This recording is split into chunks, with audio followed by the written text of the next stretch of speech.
All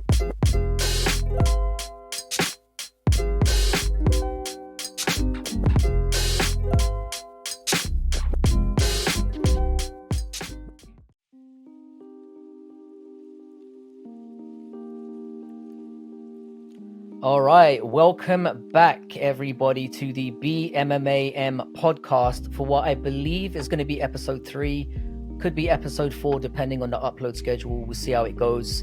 Now, I know the name of the actual podcast really sucks, and I am working on it. Get off my back in the comments, or better yet, maybe fire away some suggestions. That would be far more sweet. So with the new year basically almost upon us and all the talk of Dana White potentially stepping down at some point, I thought it would be as good a time as any to think about changes the UFC could make specifically to improve the experience of the fans and the fighters. Now, I'm not here to talk about improving business for the UFC. They roll evil most of the time and can subsequently fuck themselves. However, I do believe if these things get implemented, it could enhance business as a byproduct. So, win-win, I guess. Now, for this list, there were probably 20 things I could come up with in like a wildest dream scenario, but I've decided to narrow it down to 5 I think might be the most potentially realistic. Now, if you like this series, I will expand it out. You could see this as a little bit of a pre-interview of sorts. I'm just saying, I am available to help, boys. So for now, let's talk about the 5 things I would change instantly if I was named UFC President tomorrow.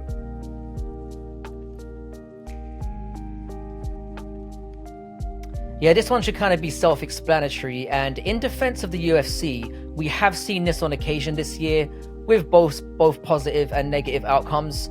Now, to be clear here, I'm not talking about fighters who have done everyone a solid and stepped in on short notice to save an event or a card. Now, while I love fighters who do have the bollocks to do that on occasion, and it can lead to some stunning and unexpected wins, Tom Aspinall probably being the prime example of that for me, more often than not now, it can just be a career killer. We've got Volk's potential GOAT status ending up in the toilet now. Kamaru's lost to Chimaev standing out as prime examples. Now, in this one, I'm talking about paying fighters, certainly in more important cards, to have the opportunity to actually do a camp and weigh in as the backup. Now, not only will this serve to secure the status of events more regularly, but you could do so with sticking fighters in there that know they're going to be fighting and will have adequate time to prepare. It rewards fighters by offering additional paydays. The fans have less risk of getting events unfairly safeguarded, which in turn also benefits the UFC. They have the money. They had their most profitable year again last year. So let's make this a regular thing. Like if like a 20-30 grand payout is all it takes to book a backup fighter more regularly, these tight sons of bitches need to cough up on a more regular basis. As I said, it benefits everyone, and we should really be seeing it on every card, certainly for the main events. So yeah, let's see more backup fighters booked to fights that could potentially derail an entire card if they fall out at the last minute.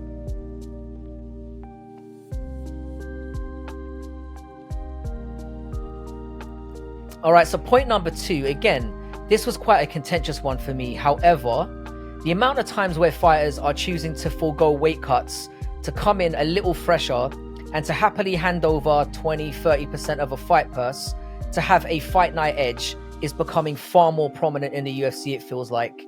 One of the examples that kind of stood out to me this year was when Montserrat Ruiz, shout out for the Bunda, jumped in on a quick turnaround to fight Eduard Mora, I think it was. And I'm sure everyone remembers that fight of the year contender. Now, there wasn't already a size disparity for Mora, but with her being allowed to get in there 5 pounds over as the already bigger girl, the fight ended up looking like a man's featherweight beating up on a small child. It's the first time I remember feeling genuinely sorry for a fighter. Another example was when Daniel Rodriguez came in like fucking 10 pounds bigger than Li Jiang last year, thanks to the whole Hamzat Chimaev fuck around, and he still managed to win and get blatantly robbed, and he didn't even get a cut of Daniel's purse. So getting docked money is clearly not preventing fighters from doing this. So I say that the UFC needs to put in place more drastic measures. So in addition to docking money for every pound a fighter is over the weight limit, they need to start docking a point before round 1 starts. I bet my bollocks that with more harsh penalties in place, we will suddenly see more fighters making the effort to push a weight cut all the way, or it will at least show who is using it for an advantage and who genuinely botches a cut. I'd also add that if a fighter comes in over a certain amount, the decision should be taken out of their hands, and the UFC should just call off the fight and pay the fighter that made weight. With the current measures in place, we will see it happening more and more, and it's cheating. They're allowing a fighter to cheat before the fight even starts. I think it would also add a little bit of intrigue and a few new stakes when you know that a fighter is starting docked on a point. I think it's just something to think about. If you have any more suggestions for dealing with this problem, drop them in. We're going to move on to suggestion number 3.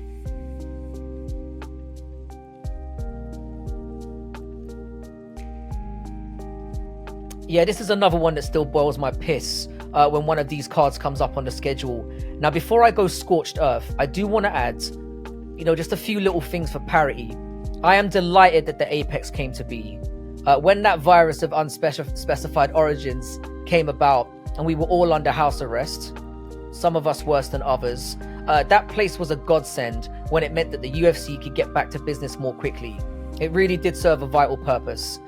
Should it be kept around in case we face times like that again? Absolutely. However, that era is firmly in the rear view, and last year, the Apex still made up about 40% of cards.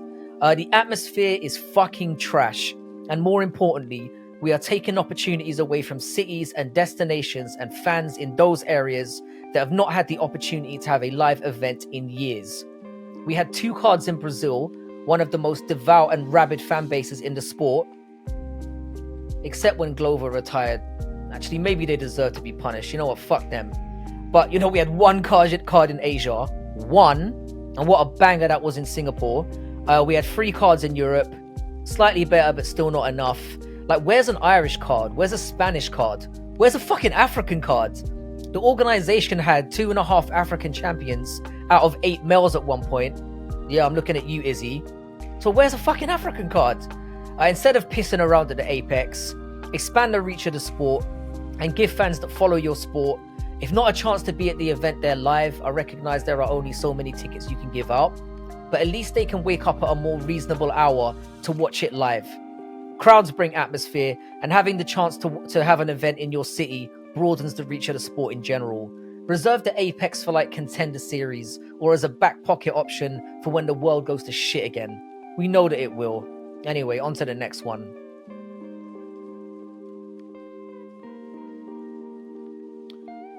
Yeah, this is a bigger one for me. We need to do something about these cheating, or at the very least, uneducated scumbags ruining cards and, more importantly, my bank account on almost a weekly basis. Now, I have thought about the ways we can eradicate them entirely, as in the judges, I mean. But being honest, though, it's just not realistic at the moment, is it? Judging is going to remain until technology or whatever is needed, some kind of extension of how the smart cage could come about, reaches that level. So human error is always going to be a part of the sport, at least in the short term. So Antoine pointed out on our pods with Making the Walk when discussing the integrity of the sport. Check that one out. It's in the description. It's a good listen. I had to agree that rightly or wrongly, bad judging decisions does lead to fan engagement. So the question is, how can we have it both ways? For me, it's kind of simple. Make them part of the post-fight process. If, example, Joel Ojeda decides that Marlon Vera somehow got slapped around for 25 minutes and still managed to win 3 rounds out of 5, all right, dickhead, you're wrong, but come out after the fight and explain how you reached that embarrassing conclusion. At best, reasonable explanations will be provided, and maybe we can understand things as fans that we're not seeing. At worst, the fighters can know what specific things judges are seeing, so they can adjust their game plans. At worst, it highlights what a pea-brained or cheating sack of shit the motherfucker is, so we can either munt his ass out of the sport or re-educate the idiot to understand how scoring actually fucking works. Until judges are made to explain what the hell they're doing, we'll continue to see stupid decision after stupid decision that not only fucks with our money, but ultimately derails careers. Sorry for the extra cussing on this one. This one's just really pissed me off this year.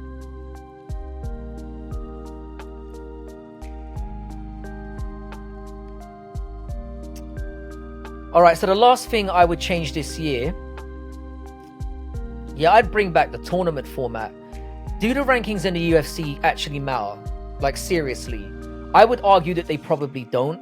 But one thing I really miss about the old UFC scheduling is having a tournament structure to boost division activity. Now, there are two ways I would go about this if I was president.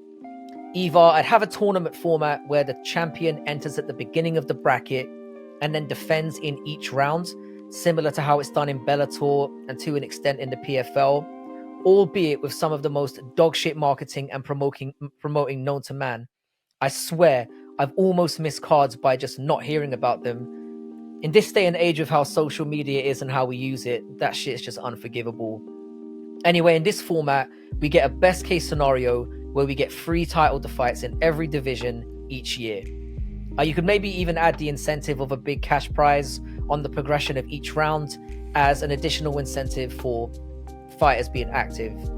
Now, alternatively, and the one I kind of slightly favor, you could just do what one does and then have a champion fighting separately from the bracket against higher ranked or money fight opponents, then use the tournament format to crown a more worthy number one contender for the champion to fight at the end of the year.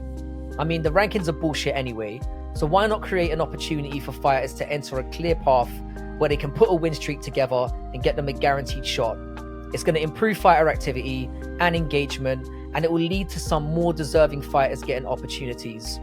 More realistically, as I said, I'd probably go for that one model, as it still gives the UFC the opportunity to hand out big title fight money matchups that they can't seem to avoid doing, while the rest of the divisions get a chance to shake themselves out. I think it will freshen things up. I think it will ultimately lead to the most active fighters on the roster being rewarded with opportunities. If the only reason they aren't still doing this is because they want to look like they're not copying existing models in other promotions, it's easy to forget that this format has been around for years, way before those organizations. So it's not an excuse to not do it. Things are getting predictable. Let's add another good reason to add meaning and weight to fights that might not have it just standing alone. Clarity and clear contender runs with a clear reward at the end. Log jamming is a massive problem in divisions, and while this won't guarantee it will clear things up with injuries happening, etc., it would be a damn sight better at doing so than the current system we currently have in place. So now we're going to move on to a few examples that didn't quite make that top 5 for me.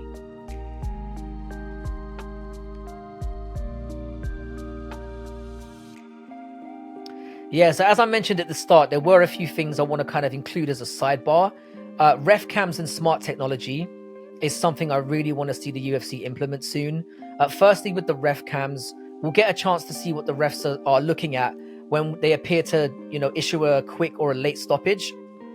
Genuinely, I think this would provide a good perspective and might result in decisions either being justified or then rightfully scrutinized after the fact.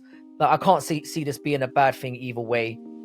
With smart cages, I've always found it's always been helpful in getting the audience to understand what's being scored in real time. So we can see the strike counts, we can see where takedowns are being valued and how things are scored artificially as they happen.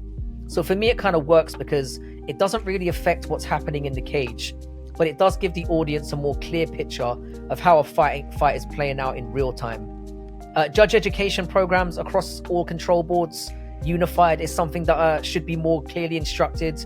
So again, we make an attempt to have a clear and more imposed criteria. And finally, and probably most obviously, I should have mentioned this, probably should have gone to the top 5. I'd improve fighter pay, and I'd improve and I'd start bringing in medical insurance. Like the fact that we live in a world where you're paid to go in there and inflict and take damage, and that it's legally expected to, it's legally acceptable for those fighters to cover the costs of insurance and injury, when that's legally what you're going in there to do, is just abhorrent to me. I'm no saint myself, but even as a dude as unscrupulous as I can be, would want to see this implemented as just a basic thing.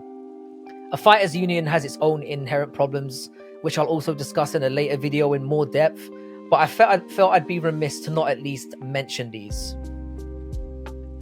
All right, so let me know what you think you thought of this new format. What 5 things would you change if you were made UFC president with immediate effect? I'm sure there are things I've overlooked, but these were the 5 most prominent that stood out to me and the things that I felt could be most immediately impactful. Maybe you have some other ideas. I'd love to hear about them. You're also welcome to stop by and call me a clueless prick as well, if you so feel inclined. Like, give me your best shot, I can take it. Before I sign off, I do want to give a special thanks to Antoine at Making the Walk MMA for producing the intro video. The link to his channel will be in the description. Dude is an unreal creator and doing great things. If you're looking for an accomplished artist to do anything from captions and imaging to thumbnails, design, etc., I've got a link to the artist who helped out with some of these, Crystal Bao, who's in the description also. Check out her website. She's really doing amazing things as well. Finally, to anyone interested in the background music you heard, I've sourced that in the description as well. Everyone have a fantastic week. I'm going to be looking to drop episode 4 tomorrow. So I hope you all enjoyed this one. And yeah, have a great week. And I'll see you again soon. Peace.